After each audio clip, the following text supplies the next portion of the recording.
Let's just say for the sake of argument that that is what the office did. Shouldn't the office rather be applauded that we are following our legal system?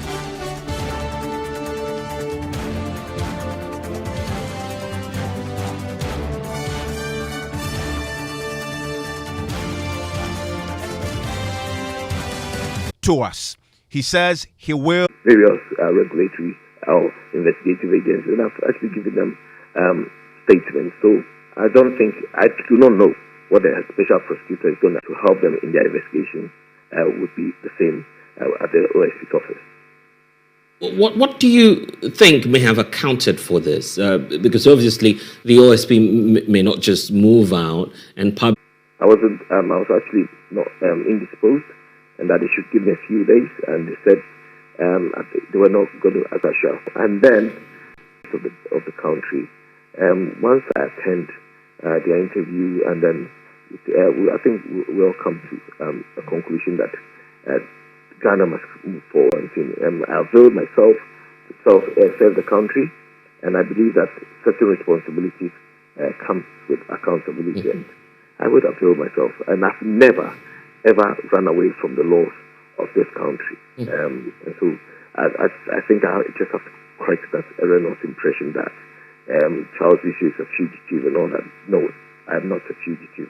I have not run away. I did not say I was not going to attend. I said I needed time to attend, which was about 2 weeks ago. Then there was a misunderstanding, and then culminated into that. Okay, I'm taking a look at the charges being leveled against you this time round. Still goes back to your activities at the Interministerial Committee Against Illegal Mining, charges of corruption. I don't think there's any charge. Right. I don't think there's any charge, because I have to first be interviewed first. You understand? So you see, that's the thing that's actually transpiring now. Once you're invited, everybody thinks that you're a criminal or you've been charged. I think we need to correct that and then educate people. Like I said, I've been to BNI and all that, but BNI, now NIB, National Security and all that. Some of them, I went in there, they wanted, I was a suspect. I rendered my statement. And, I mean, up to now, nothing has happened. I've been to the police, CID, where my statements. And then later on, I even came home and then prepared certain documentation for them to help them in their investigation. So I don't think laws of the country are for that. So to correct that, I haven't been charged. Right. But the fact still remains that you're one of the most investigated individuals who then served on the Interministerial Committee Against Illegal. How does that make you feel? The fact that you've been subject to not one, not two, I guess the Office of the Special Prosecutor under a former regime still investigated you. How does that make you feel? Basically, I mean, for me, I think that once you avail yourself to serve your country, you're responsible, and then you're held accountable for whatever you do. I mean, for me, for it to drag for 4 years, over 4 years, and up until now, it hurts me, my reputation, my case, and everything. Because I think with the laws, we should have timelines in investigating certain matters so that the person can, have his or her peace of mind. And then this investigating the matter, and it can take forever. It can take 10 years. And now society is such that once you've gone in there, everybody sees you as a criminal. You know what I mean? So I haven't gone ill. I'm within the jurisdiction. I would attend, but to answer your question, yes. I so sad that from 2019, an investigation has gone up until now, where I've written about 3 or 4 petitions, asking as to where we've gotten to, and you get no reply, and then it goes on and on and on and on. That's, worrying. But then it comes with the responsibility that I was given, and I have to be accountable for it. But I don't think that's the norm everywhere, or that's what transpires everywhere. But I will avail myself. And you seem to have some issues with the special prosecutor himself in respect of this case that's before him. You feel he's conflicted? I'm not going to answer questions as to that, because the more we're talking, the more people must misconstruing, abide by the rules of this country. And I've also given examples of abiding by the rules of this country. Some of them as a suspect, and then nothing came out of them. I wrote my statement to the other authorities or whatever to this. Well, you suspect foul play, or you feel it's just a natural process? It will all grind away. You're going around the garden and using the back. We are coming in the back door.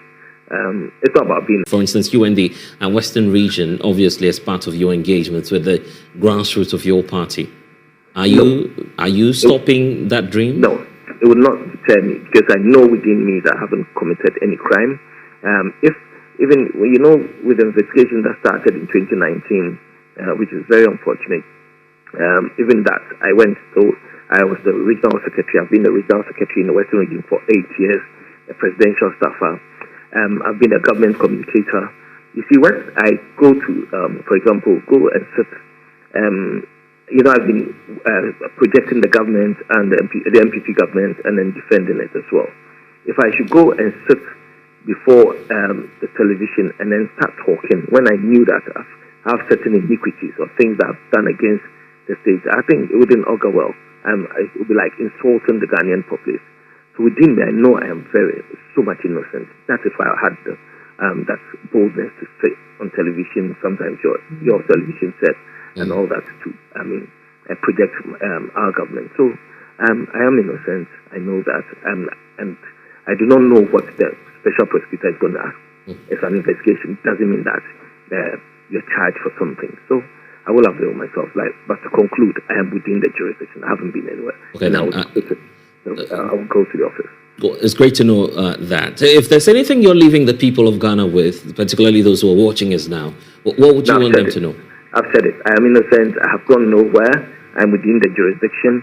I'm going to attend, and then whatever information they require to aid their work, I will provide.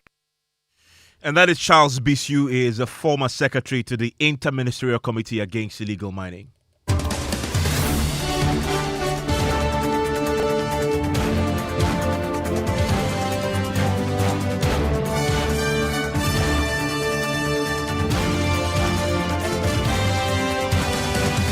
And shortly, I'll take you to Sikado Kitan, where Charles Bissue has been campaigning in the last few days in an attempt to become the NPP's parliamentary candidate. He's running in the primaries and intends now to file his documents and be voted for by the delegates. We'll tell you what the reaction has been in the constituency to what has been happening the last few days. But lawyers for Charles Bissue went to court and filed the process to set aside that warrant seeking to arrest him. Let's bring in our correspondent who has been covering this for us.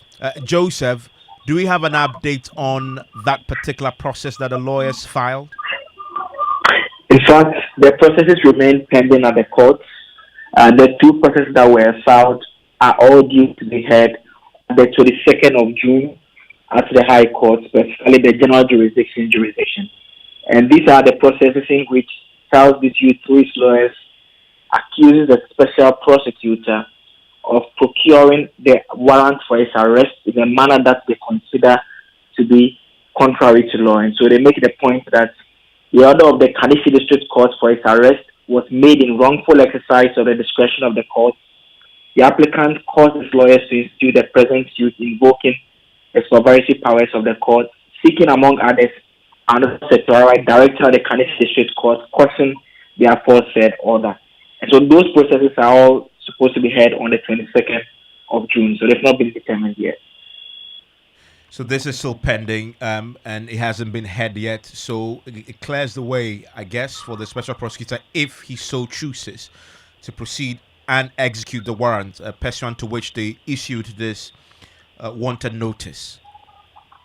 From what we understand from the legal team, they had taken the view prior to this publication happening that because of these processes pending, they were of the opinion that there ought not be any action taken in line with the warrant that was issued, because they believe that once this process has been filed, it should be respected. And that is how come sources within the team initially told us prior to breaking the story on midday that there was the possibility of initiating contempt proceedings against the special prosecutor.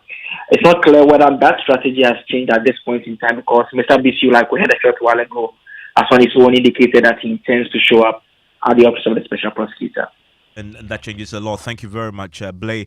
We'll try and get you some breakdown of what this notice really is. We'll be speaking to lawyer Bobby Bansing, who will join us pretty shortly. But I want to take you to Sikado Kitan, and I want to bring in my colleague Kojo Brace in the studio with me right now. Kojo, this is something that has become a major talking point in the Western region, particularly that constituency where Charles Bissue has picked up forms to run in the MPP's primary, seeking to be the party's parliamentary candidate there, and that's where he's been the last few days. Exactly. Yes, our checks from people close to him indicate that he's been there for the past few weeks, trying to campaign and sell his message to the people that he's the best person to lead the NPP in the Sikado Kitan constituency. And so, what has been the reaction? Well, it's been mixed. People feel that he's been witch hunted. People also feel that he has to ensure that he deals with this well, else it will go against him. So he has to find a way to really handle this properly.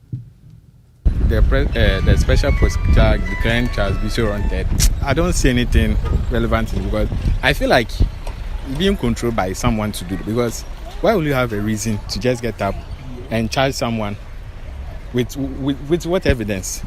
I don't know. Ghana, we work with with assumptions, but what is that evidence? We always don't bring out special evidence or correct evidence before we start doing things in Ghana. That's all.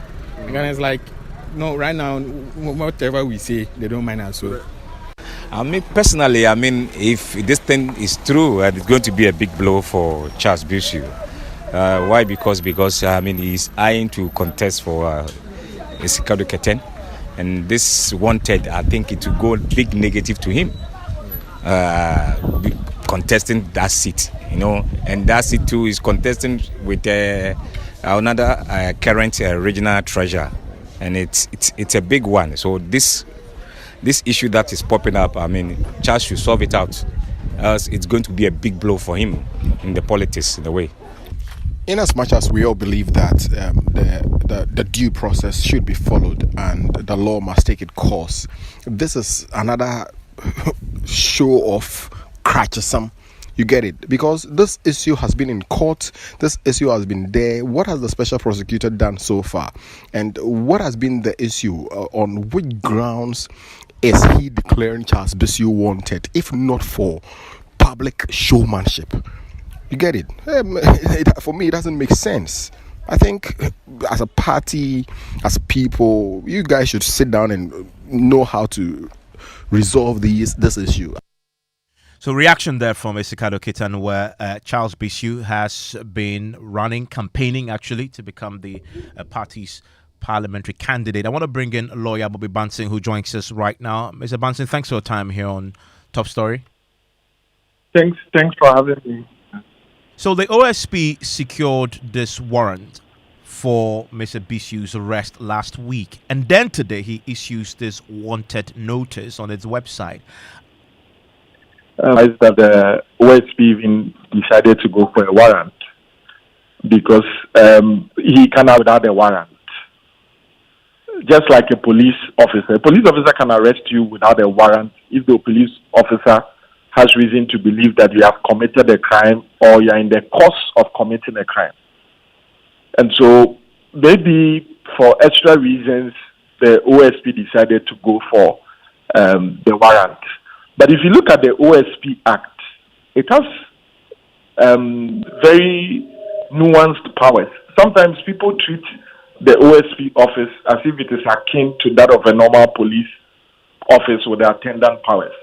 So under the OSP Act, if the OSP demands something of you lawfully and you refuse to honor that demand, for example, if you are invited by the OSP or the OSP asks you to bring some documents and you refuse to give in without any justifiable basis being that there's another law that requires you should not, or there's a court order that is OSP. That in itself is an offense. And so when I have not seen you investigate you and exercise lots of powers under the Act. You do not honor that invitation. That in itself is an offense under the OSP Act. You can even serve prison time between 2 to 4 years or pay fine. Just for refusing to comply with an invitation. If you refuse to, if they invite you and you exercise your right that, okay, I will not honor the invitation, I believe they'll go to the next step, which will be to require the invitation. I believe they'll go to the next step, which will be to require your presence. You that they go to you. And if the content also is different, it means something else. But whatever it is, the law says that once they make a lawful demand of you and you do not comply, it's an offense. So then today we saw this notice, this wanted notice that was published. Then that's an addition to the warrant. Is it because the OSP felt that they were dealing with a fugitive? I believe that it was because the OSP's office had taken, for lack of a better word, I would say judicial notice of the, I think it was made public by, I believe, the lawyers for Mr. Bissue that they will not honor the invitation by the OSP. And even though there was normally been notified, and so the time he was speaking to me here last week, Thursday, he was proceeding using, I guess, the formality himself in. He was speaking based on that, legal understanding of. There are two things in what you are saying. The first thing is whether or not they had been served with a warrant. After the time, they have not been served. Yes, but when a warrant is obtained, you are not served with it. It is executed. And so when a warrant is obtained, normally what happens is that it is addressed to maybe, let's say, the police or security agencies, that whenever they cite you, you should be arrested and brought to the court or to the nearest court. Now, that is not service of the warrant. They are executing the warrant. That is one point. The second point is that when the OSP or any security agency for that matter applies to the court for a bench warrant, it is because you have not honored a request for you to appear to that security agency. And so when they apply for the warrant, they can't serve you because they don't know where you are. That is why they are going for the warrant. Now, if there's an order of a court and a party affected by that order decides not to honor that order or respect that order on the basis that the order was obtained illegally, it borders on contempt. Because in our jurisdiction, it is a settled principle of law that parties cannot sit in their, or lawyers cannot sit in their offices and determine which order of a court is valid, and so they or their clients would comply, and which order is not valid, for which reason they will not comply. If we allow that, then we are throwing our administration of justice into chaos. That is why I was happy when you said today that the lawyers have now filed the process seeking to quash the bench warrant on the basis that it was obtained beyond jurisdiction or without jurisdiction. So I'm just repeating what you said. That would be interesting. Then they are actually challenging the order. Now, without the order, without the warrant, people try to go for the warrant, but it doesn't mean that the OSP can arrest alone with a warrant. And so the other step by the OSP, beyond the warrant, I think when you interviewed he says he will turn himself in now and cooperate and provide the answer and helping us appreciate what has been happening over the last few hours to when the special prosecutor issued one from, and that they can indeed, as Mr. Bansi has been explaining, arrest. And if you go to the OSP website, the OSP details why they're looking for Charles Bissue, and they have two separate cases before the OSP that border on issues relating to Mr. Bissue. The first one relates to the announced documentary. Plead with the media, if they can even edit it, that would be good. Nobody wants to go through that process of being shamed and put on the why they were behaving like that towards but regardless of that, the public needs to desist from taking violent actions against persons, regardless of catch the person. I'm hoping that Ghana Police Service will necessarily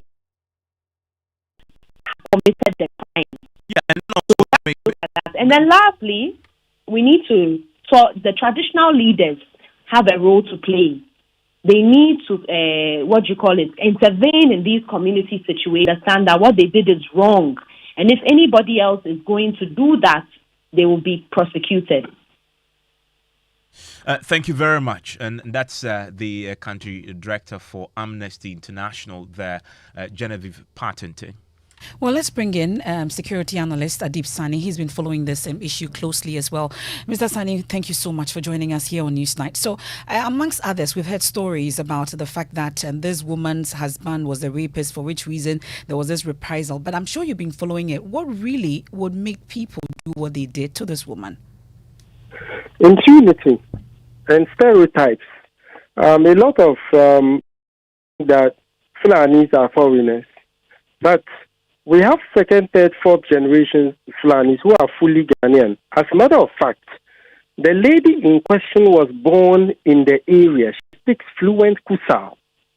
Just that she got married to a man living in Burkina Faso. She lives with her husband in Burkina Faso. Just that she had come to visit her mother at Kopela, who sent her to the market that fateful day at Binnaba. And on her way back at the dam separating Kupela and Binnaba, that is where the incident happened. Okay, so she's full Ghanaian. The president of the National Council for Fulani Chiefs, Alhaji Bingo, his father fought for Ghana during, before independence. Okay, he was born in the barracks. The General Secretary of Tabita Pulaku, Mr. Yakubu Bari, who is full Fulani, his father fought in the colonial army.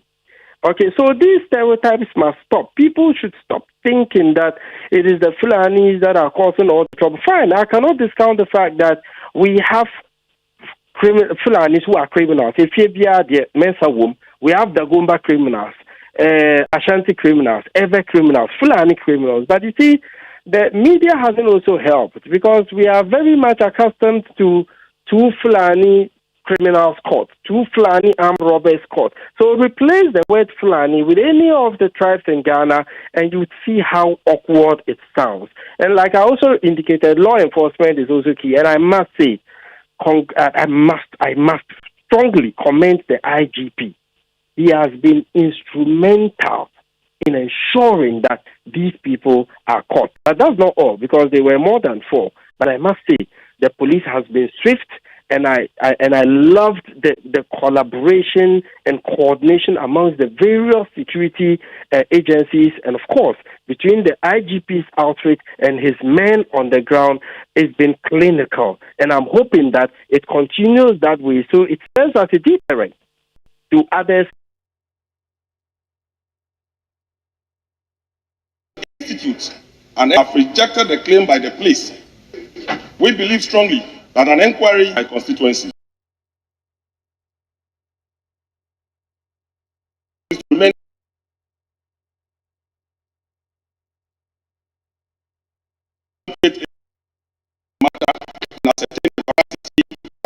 monitoring this particular debate for us online. So to shoot to death or to attempt to apprehend them and bring them to justice. Mr. Speaker, I think that the proper thing that ought to have been done in the circumstances was for the police to have attempted to apprehend the suspects, because criminal jurisprudence powers is difficult to know. Probing the matter, and that is when the members. And Kweku, did the members of parliament consider the police account, which says that